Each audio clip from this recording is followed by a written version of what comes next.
하나님께서 이방인과 같이 중언부언하지 말라라고 말씀하십니다.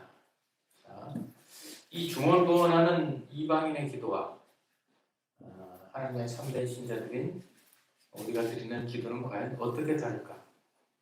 어떻게 다를까요? 사실 그 어떤 절대자를 상정해 놓고 그 앞에서 그야말로 정성을 다하고 힘을 다해서 옛날 우리 참 어머니들 할머니들이 새벽에 정한수 떠놓고 목욕 제기하고 간절하게 두 손이 닳도록 비는 어떤 그런 정성, 그것과 과연 우리가 하나님 앞에 간절하게 드리는 기도는 어떤 차이가 있을까요? 불교에서 불상 앞에서나 또는 다른 종교를 믿는 사람들 또는 미신을 믿는 사람들조차도 뭔가 신적인 존재, 어떤 절대자 앞에서 정성을 다하고 힘을 다하고 뜻을 다해서 빌고 구하고 원해서 그렇게 해서 뭔가 얻어낼 수 있다고 생각하는 그런 기도와 하나님의 백성이여 자녀인 우리가 드리는 기도 사이에 과연 어떤 차이가 있을까요? 드디어 또 대학 입시철이 됐습니다. 이 입시철이 되다 보면 모든 교회에서 그 어느 때보다도 기도의 열기가 높아지죠. 학부모들이 교회에서뿐만 아니라 집에서 심지어 기도원으로 올라가서 간절히 기도하는 일들이 많아집니다. 시험 치르는 당일에는 자기 아들들, 자기 딸들이 시험을 보는 학교 문 앞에까지 쫓아가서 그 교문을 붙잡고 하나님 앞에 간절히 기도하는 그런 모습들을 우리가 자주 보게 되죠. 자, 그런데 이처럼 우리가 믿는 자들로서 하나님을 아는 자들로서 그렇게 기도하는 모습하고 부처님 앞에서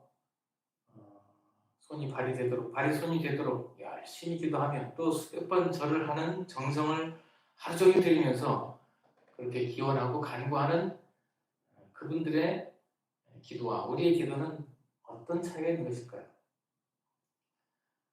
참으로 놀랍게도 이에 대한 아주 정답을 저와 여러분이 세례를 받기 전에 거쳤던 절차인 학습과 관련해서 그 문답지에 그 답이 나와 있습니다. 학습 문답지 27번을 보면 이렇게 되어 있습니다. 기도에 대해서.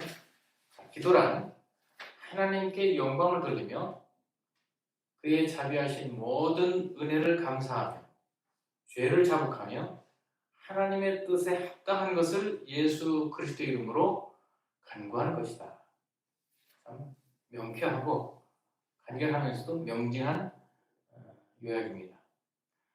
한마디로 말해서 우리 기독교 신자들의 기도에 있어서 결코 빼놓아서는 안 될 일들, 결코 놓쳐서는 안 되는, 잊어서는 안 되는 핵심 요소 4가지가 있는데 그것은 첫째, 하나님 앞에 영광을 돌리는 일, 즉 찬양과 송축하는 일이 첫째요. 두 번째는 감사하는 일이요. 세 번째는 회개하는 일. 그리고 네 번째가 우리의 개인적 공동체적인 필요를 하나님 앞에 아뢰는 간구다라는 것이죠.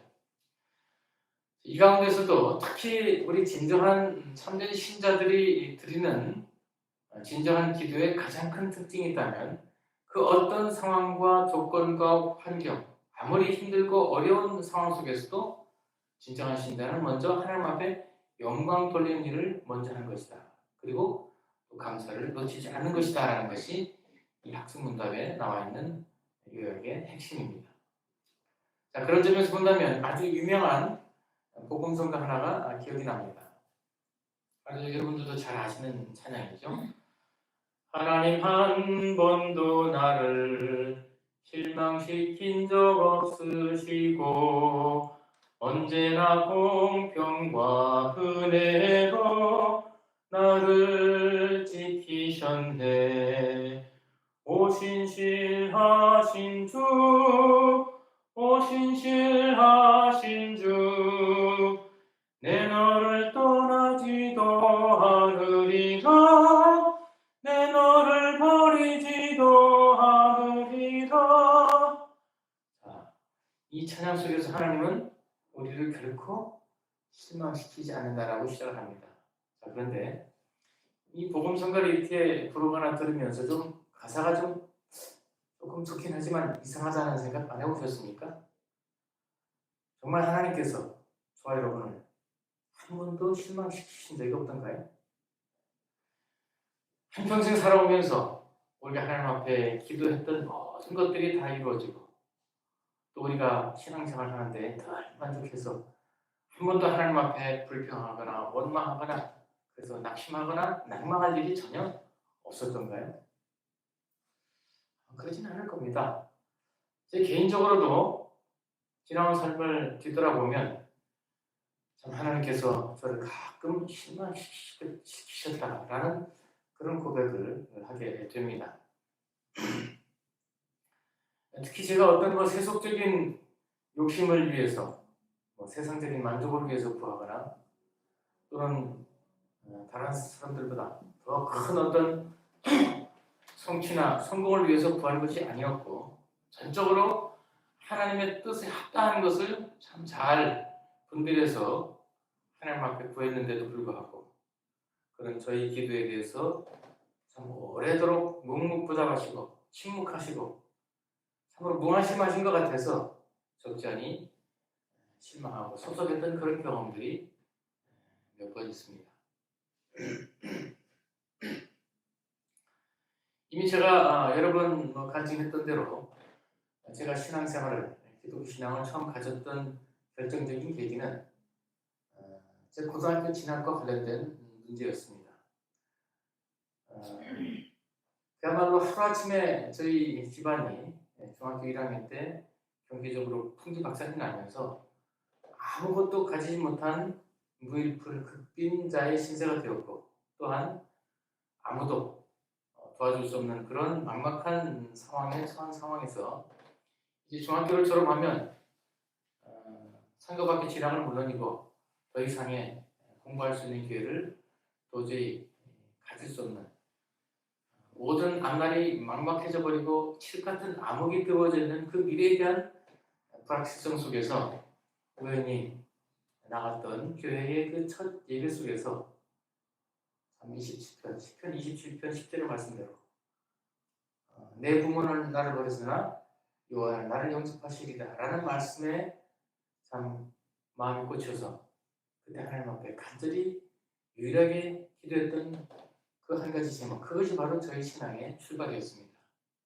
저는 그렇게 기도했습니다. 하나님, 제발 다른 건 다 놔두고라도 고등학교만 좀 들어가게 해주십시오. 고등학교 들어갈 수 있는 길만 열어주시면 제가 뭐든지 하나님께서 원하시고 기뻐하시는 일을 하겠습니다. 라고 그렇게 간구했고 그리고 바로 다음날 새벽 기도를 시작했습니다.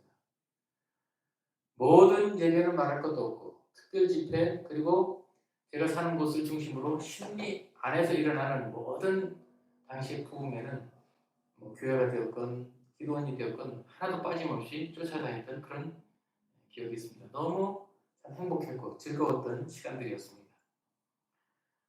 11조를 비롯한 헌금 생활을 충실했던 것은 말할 것도 없고 그 중학교 3학년 때 처음 나간 교회에서 교회 생활 시작한 지 3개월 만에 주일학교 반사를 하게 되었습니다. 말도 안 되죠. 시골에서는 또 형편이 그랬으니까 그리고 이제 워낙 열심히 했으니까 그냥 일반 학교 교과목을 이제 중학생이 초등학교 가르치는 그런 정도의 이제 맥락에서 주일학교 반사를 시작했죠. 지금도 무슨 아무리 개척교회라도 중학교 3학년짜리를 아마 주일학교 반사시키는 교회는 없을 겁니다. 그처럼 저는 참 할 수 있는 일이라면 제게 주어지는 어떤 일이든지 교회 안에서 마다하지 않고 섬겼고 모든 기회를 따라서 고등학교 들어가서부터는 교회 본성가대 섬기는 건 말할 것도 없고 모든 하여튼 의무량으로 할 수 있는 일들을 미친 듯이 아주 닥치는 대로 교회 생활에 열정을 보였습니다. 당시 어린 중학교 3학년 나이 때부터 시작한 신앙에 불과했지만 처음부터 아주 저돌적으로 참 어떻게 보면 무지막지하게 힘을 다하여 교회 생활을 했던 그런 열정과 헌신과 충성을 하나님께서 참 가상히 보시고 기특하게 여기셨던지 비록 한 해가 늦어졌지만 하나님께서는 저로 하여금 고등학교를 진학할 수 있는 정말 꿈같은 기도응답의 은혜를 허락하셨습니다. 국비로 나라 돈으로 3년 동안 내내 등록금을 면제받을 수 있는, 그래서 무상으로 공부할 수 있는 철도고등학교를 입학하게 되었습니다. 학교 들어가니까 학비만 면제해 주는 것이 아니고 교복도 주고 책도 주고 그러더군요. 물론 그전에는 기숙사가 있어서 기숙사 비용도 공짜라고 이렇게 소문을 들었는데 그건 옛날 얘기였고 그때는 기숙사는 없었습니다. 하지만 참 이런 특별한 혜택을 받으면서 아무것도 없었던, 수중에 아무것도 없었던 저는 그렇게 학업을 계속할 수 있는 기회를 하나님의 은혜가 얻게 되었습니다. 하지만 그렇게 참 바라고 기대하던, 간절히 기대하던 고등학교를 진학하고 나서도 입학하자마자 큰 이제 걱정거리가 하나 생겼죠. 왜냐하면 그 학교를 졸업하면 무조건 의무적으로 5년 이상 철도청에 입사해서 근무를 해야 되는 조건이 있었습니다. 3년 동안 학비를 면제해주는 대신 거기 의무 공부 기간이 이제 딸리게 되는데 그것을 이제 어기면 그 기간에 해당하는 모든 혜택을 받았던 비용들을 다 다시 반환해야 되는 그런 조건이 있었습니다. 문제는 요즘 같은 젊은이들 참 취업도 안 되고 하니까 아이고 지금 공사가 됐죠. 철도 공사가 됐는데 그때 이제 공무원 신분이거든요. 공무원 구급 신분인데 아이고 고등학교 졸업해서 구급 공무원 당연히 취직시켜준다면요. 뭐 불편할 게 있겠습니까? 하지만 그때 분위기는 그렇지 않았죠. 그래서 이제 문제가 뭐냐면 이 학교를 졸업하면 철도청에 입사하게 되는데 당시 그 철도 현장의 그 근무 형태가요. 거의 대부분 80~90% 이상 24시간 맞교대입니다. 하루 걸러서 이렇게 이제 교대를 하게 됐기 때문에 휴무를 한 달에 주일 기준으로 할 때는 이제 격주 휴무를 하게 됩니다. 그러다 보니까 예수 믿는 사람으로서는 이제 주일 성수를 할 수가 없게 되는 거죠. 바로 그게 저는 이제 큰 걱정거리였습니다. 주일을 하루도 빼먹지 않고 정말 열심히 부지런히 교회를 섬겼던 사람으로서 정상적인 신앙생활, 정상적인 교회생활을 할 수 없다는 이 미래의 그 걱정거리가 적지 않은 것이었다는 것이죠. 당시로서는 이제 주일 성수를 아주 생명과 같이 여겼던 저로서는 그 주일 성수를 할 수 없는, 그래서 정상적인 교회생활을 할 수 없는 그 상황을 도저히 상상할 수도 없었고 용납할 수도 없었습니다. 그래서 학교 들어가자마자 기도를 또 열심히 시작을 했습니다. 하나님, 제가 주일을 지킬 수 있는 길을 열어주십시오. 이대로는 여건이 격주 휴무라서 주일을 지킬 수 없으니 아주 드물지만 철도청에 입사한 후에 일근할 수 있는, 격주 휴무가 아니라 매주 휴무할 수 있는 그런 일근할 수 있는 자리로 근무지 배치를 해주시고, 만약 그것이 불가능하다면 아예 직장을, 주일 성수할 수 있는 직장으로 옮겨달라는 기도를 시작했습니다. 거의 때를 쓰다시피 이제 간청을 했는데, 기도하면서도 사실 제 마음에 그런 어떤 불안과 이제 의심이 있는 거죠. 당시 상황으로서는 도저히 불가능한 내용이었기 때문입니다. 참 3년 동안 열심히 기도했습니다. 학교에서 수업을 마치고 집에 돌아가는 길에 꼭 교회에 들러서 거의 하루도 빼놓지 않고 기도하다가 졸기도 자기도 하는 그런 경험이 있었지만 첫 번째 기도가 바로 하나님, 제가 주일 성수할 수 있는 길로 저를 부에 인도해 주십시오라고 했던 것이죠. 어떻게 되었을까요? 응답이 안 됐습니다. 졸업하자마자 저는 결국 예상했던 대로 철도 현장에 배치가 되었고, 처음에 이제 가평역에, 경춘선 가평역에 근무하게 되었는데, 여기 근무하면 당연히 24시간 맡겨되죠. 그래서 이제 결국 교회 생활을 이전처럼 그렇게 신실하게 할 수 없는, 매주 예배를 들 수도 없고 또 교회에서 어떤 섬김을 할 수가 없는 거죠. 그러다 보니까 매주 주일 성수를 하던 사람이 갑자기 이렇게 불규칙한 신앙생활을 하다 보니까 굉장히 무기력해지는 그런 느낌을 가지게 됐고 혼란스럽고 혼돈스러운 그런 느낌을 벗어날 수가 없었습니다. 자, 그런데 하나님께서는 이걸로 그치지 않으셨습니다. 한 번 더 저를 아주 크게 낙담하게 하시고 실망시키시는 그런 상황으로 몰아가셨어요.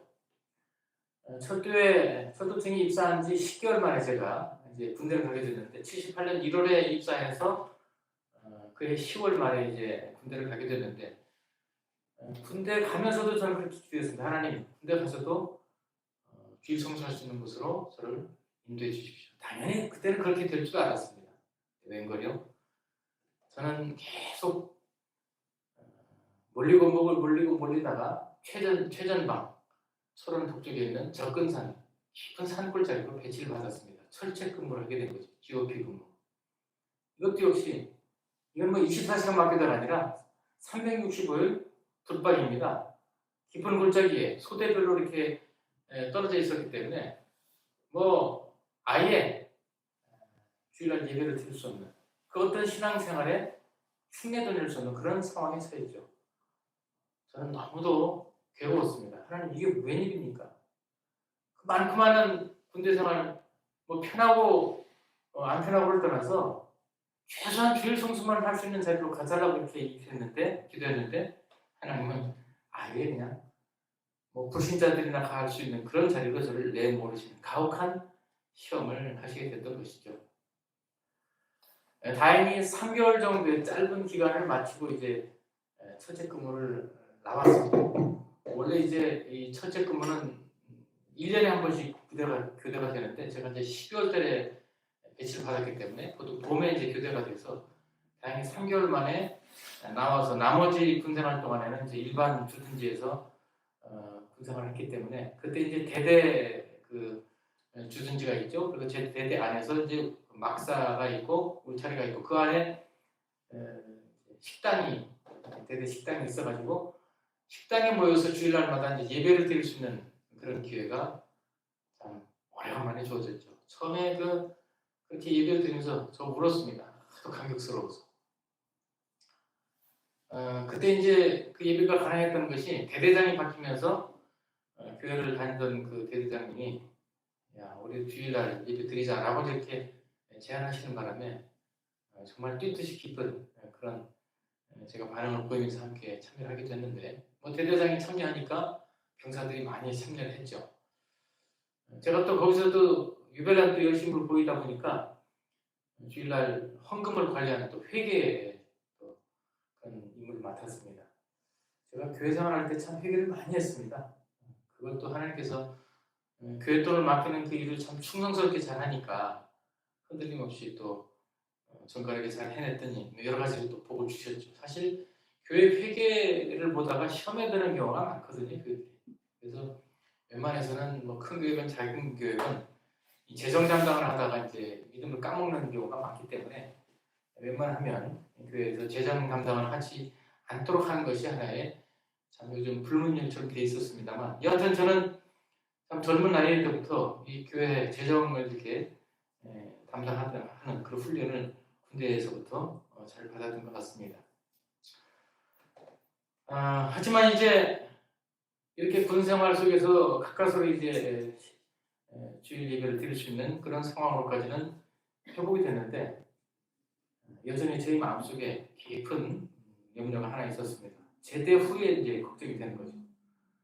제대하고 나면 다시 이제 철도청에 들어가서 또 이제 말교대 근무를 하는 그래서 주일 성수를 할 수 없는 이제는 평생을 두고 직장생활을 하면서 주일 성수를 포기해야 되는 그런 위기에 봉착하게 되었다는 것이죠.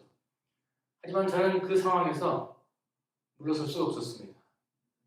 제 신앙의 양심상 그리고 하나님을 믿는 자로서 정말 하나님이 살아계시다면 그거를 기뻐하실 리는 없다. 내가 평생토록 주일 성수를 못하는 그런 직장으로 나를 남겨두신다는 것은 그건 하나님의 뜻이 아니라고 믿었고 따라서 저는 결단을 내렸습니다. 무조건 군대 제대하고 나면 직장 그만둔다. 뭐 어떤 계획이 있던 거 아닙니까? 계획이 있던 건 아니죠. 단지 그 직장이 하나님 보시기에 선하지 않다. 주일 성수를 할 수 없는 직장이라면 그건 하나님의 백성으로서는 다닐 수 없는 것이다라는 것을 결론을 냈기 때문이죠. 하지만 멀쩡한 직장을 그만두고 갑자기 또 무슨 새로운 도전한다는 것은 쉬운 일이 아니었습니다. 제가 이제 그때 생각한 것은 직장을 그만두고 1년 동안 다시 재수해서 공부해서 대학을 들어가야 된다는 생각을 했거든요. 대학을 들어가야 이제 다른 직장으로 옮길 수 있는 기회가 되기 때문입니다. 하지만 당시 그 결정과 선택이라는 것은 너무도 무모한 일이었고 무책임한 일로 그렇게 주변 어른들에게 보여졌습니다. 왜냐하면 여전히 저에게는 아무런 돈도 없는 극빈자였고 아무도 도와줄 수 있는 사람이 없었고 또 저희 어머니가 여전히 남의 집살이 하면서 또 식당 근무 이런 거 하면서 겨우 이제 생활비 생계를 엮어가는 그런 어려운 형편이었는데 제가 그래도 가지고 있는 직장에서 조금이나마 보태서 좀 어머니를 이제 편하게 해드려야 된다라는 이제 그런 생각을 안 할 수 없고 또 그렇게 이제 주위에서 또 기대를 하고 있는데 갑자기 멀쩡한 직장 때려치고 뭐 대학 간다고 이렇게 뛰어드니까 굉장히 부리막심한 돌출적인 행동으로 이렇게 주위 어른들이 이제 몰아붙이셨죠.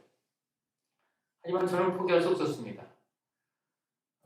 주의 성수를 지킬 수 있는 신앙생활을 제대로 할 수 있는 자리로 저는 가야 될 수밖에 없었기 때문이죠.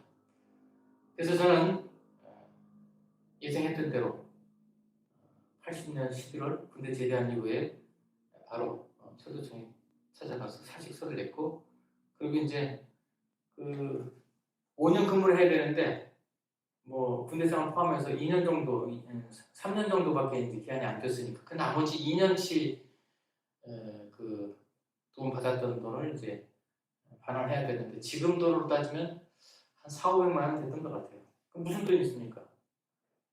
하나님 앞에 기도하면서 그 돈을 달라고 기도하면서 제 친한 친구였던 그 같은 초등학교 나오고 현장에 근무하던 친구한테 돈을 빌려서 그 친구한테 그렇게 얘기했던 기억이 있습니다. 야, 네가 나이 도움을 주지 않으면, 이 돈 빌려주지 않으면 나 모든 걸 포기해야 된다.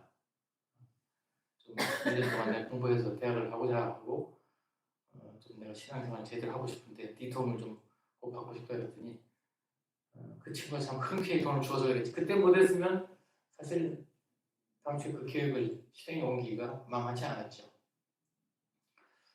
여하튼 그렇게 해서 직장을 그만두고 이제 공부를 시작했습니다. 저는 그렇게 기도했습니다. 하나님, 저는 아무것도 없습니다. 그래서 돈 한 푼 내지 않고 다닐 수 있는 좋은 대학으로 좀 입학할 수 있도록 해주시고 대신 제가 힘을 다해서 죽도록 공부를 열심히 하겠습니다. 라고 이제 이렇게 약속을 하고 시작을 했죠.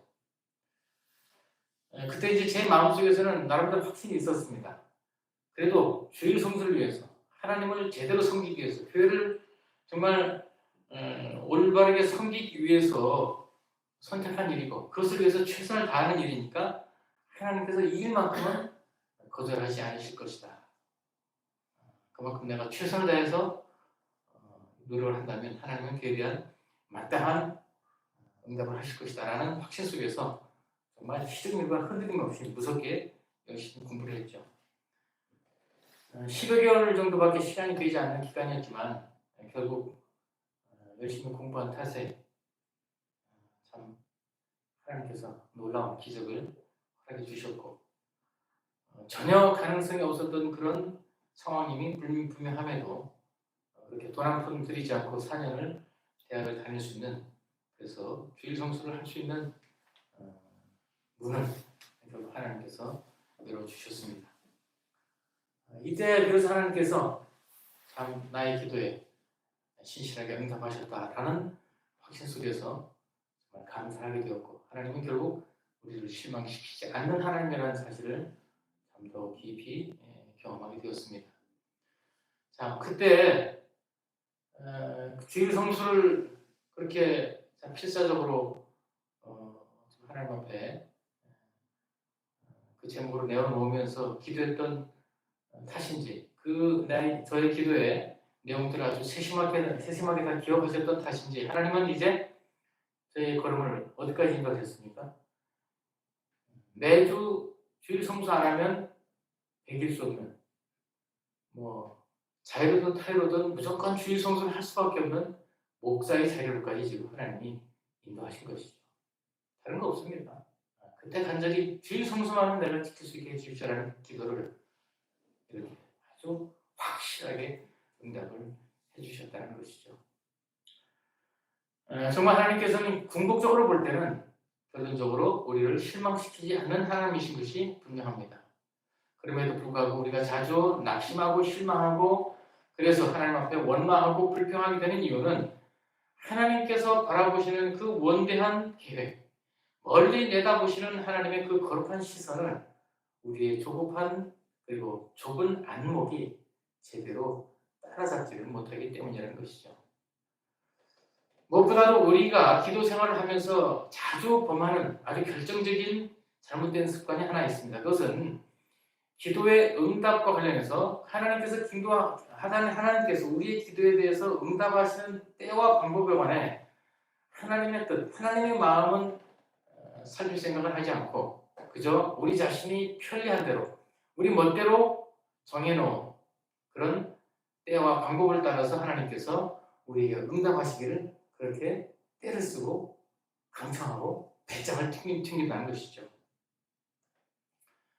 우리가 정해놓은 그 때에 우리가 원하는 바로 그 방식으로 하나님께서 반드시 응답해 주셔야만 그것이 바로 하나님께서 우리의 기도에 분명하게 응답하신 것이라 그게 바로 유일한 기도 응답의 길이다라고 믿고 그것만을 위해서 우리가 늘 애걸한다는 것이죠. 바로 그것이 우리가 열심히 기도하면서도 자주 실패하고 낙심하고 하나님 앞에 원망하고 분노하는 그런 이유가 된다는 것입니다. 자, 성경에서는 기도와 관련해서 하나님께서 딱 두 가지를 명백하게 약속하십니다. 그게 뭐냐면 요한일서 5장 14절과 15절에 나오는 말씀이죠. 같이 보시겠습니다. 요한일서 5장 14절 15절 393줄입니다. 신약성경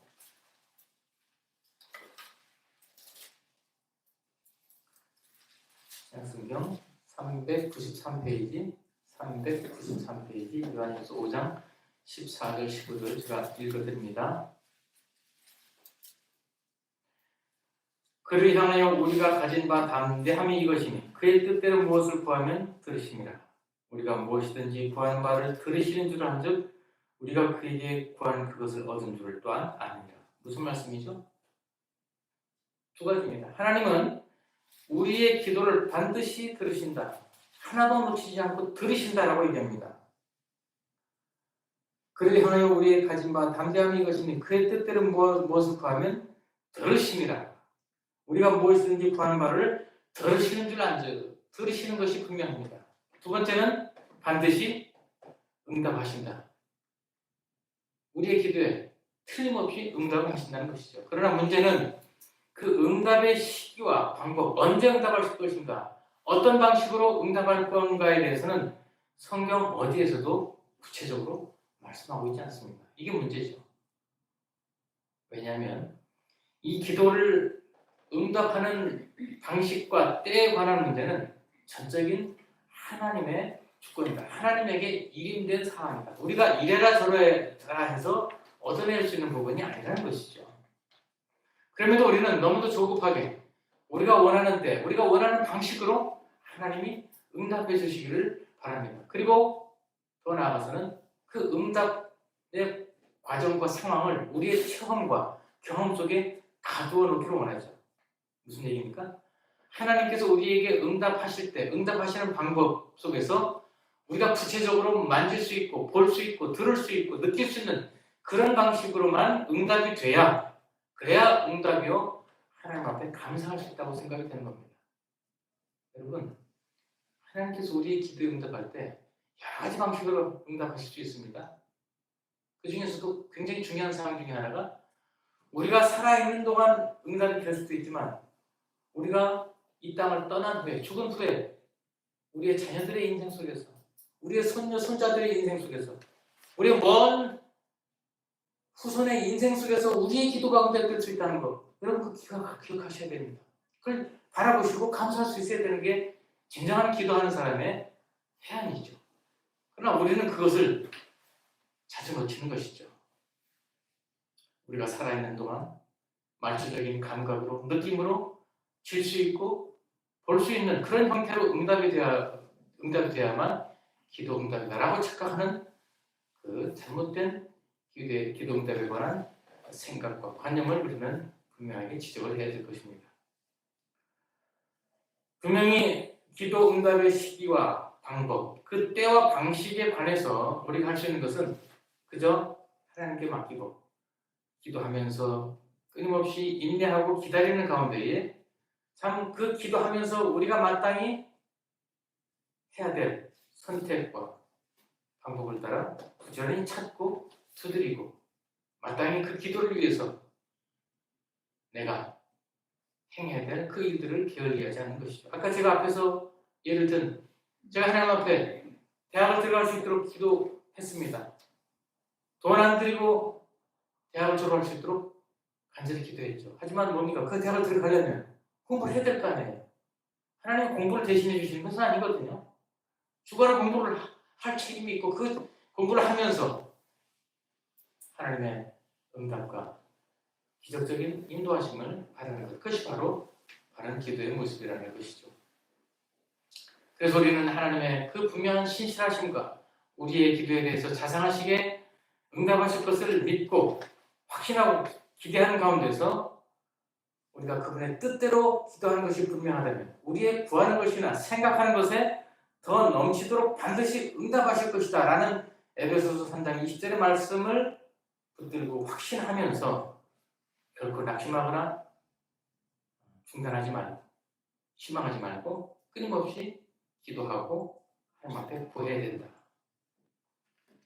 물론 우리는 그 최종적인 응답이 확인될 때까지 자주 실망하거나 낙심하거나 의심할 수 있는 그런 위기에 자주 봉착할 것입니다. 우리 중에 그 누구도 그런 위험, 그런 시험을 모두 다 넘어서고 극복하고 피해갈 수 있는 그런 초인적인 힘을 가진 사람은 아무도 없기 때문이죠. 하지만 반드시 우리의 하나님의 뜻대로 드리는 기도에 응답하시는 하나님과 그 하나님의 신실하신 성품과 그 능력을 확신하고 기대하는 저와 여러분이라면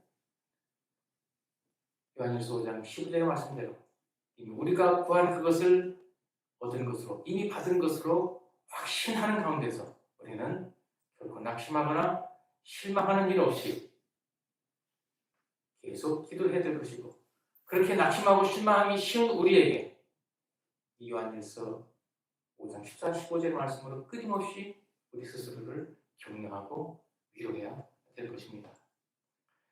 자, 그런 차원에서 본다면 제가 앞서서 소개했던 그 복음성가의 내용은 결국 종말론적인 우리의 고백이 될 때 결국 하나님은 우리를 실망시키지 않는다는 제대로 된 고백이 될 수 있을 것입니다. 왜냐하면 우리는 앞으로도 수없이 기도하다가 계속 원망하고 실망하고 낙심하고 의심하고 분노할 수 있는 그런 시험을 당하고 유혹을 당하고 그렇게 도전을 당할 수 있는 여러 가지 상황에 직면할 수 있을 것이기 때문입니다. 그럼에도 불구하고 우리는 언제나 결국에는 그의 뜻대로 구한 그 모든 것들을 우리의 생각하는 것이나 구하는 것에 넘치도록 반드시 이루실 하나님의 신실하신 성품을 바라보면서 그분의 자비하심을, 그분의 은혜로우심을 우리는 찬양하고 성숙할 수 있어야 할 것입니다. 왜냐하면 우리는 우리가 이미 과거부터 기도해왔고 지금도 또한 기도하고 있고 앞으로도 기도하고 있는 그 모든 것들을 이미 얻은 것으로 확신하며 감사할 수 있고 주님 앞에 영광을 돌릴 수 있는 특별한 사람들이기 때문입니다. 성도 여러분 무슨 기도를 하고 계십니까? 어떤 간절한 기도 제목이 있나요? 그 기도가 과연 하나님의 뜻에 합당한가요? 우리의 인간적인 욕심, 세상적인 욕망, 어떤 육신적인 만족을 위해서 구하는 것이 아니고 정말 하나님의 영광을 위해서 그 몸된 교회를 위해서 그 선하신 뜻을 감당하기 위해서 필요한 것이라면 여러분 얼마든지 용감하게 담대하게 간절히 기도하십시오. 그 기도를 하나님은 반드시 들으실 것입니다. 그리고 언젠가는 반드시 응답하실 것입니다. 앞에서 말씀드린 대로 우리의 생애가 이 땅에서 끝나기 전까지 응답되지 않은 것이라면 반드시 우리의 아들, 딸들의 인생을 통해 후손들의 인생 속에 그 어느 때인가 어떤 방식으로든 신실하신 하나님은 그분께서 보시기에 가장 선하신 때 가장 선하신 방법으로 꼭 응답하실 것입니다. 이 믿음으로 남은 인생, 남은 신앙의 인생 동안 끊임없이 부지런히 지치지 않고 하나님 앞에 간절히 기도하는 기도의 용사들이 되시기를 이 말씀으로 축원합니다. 아멘. 자비로우신 주님 감사합니다. 우리의 기도를 들으시고 그 기도에 반드시 응답하시는 신실하신 하나님을 찬양합니다. 그 하나님을 믿고 의뢰하고 참 주님 앞에 모든 것을 맡기며 살아가는 저희들 주님의 선하신 뜻에 합하는 기도라면 우리가 정말 이미 얻은 것으로 확신하고 지치지 않고 실망하지 않고 낙심하지 않고 힘을 다하여 간구하며 기도할 수 있는 능력과 지혜와 힘을 허락하여 주시옵소서. 아멘. 예수님의 이름으로 기도합니다. 아멘.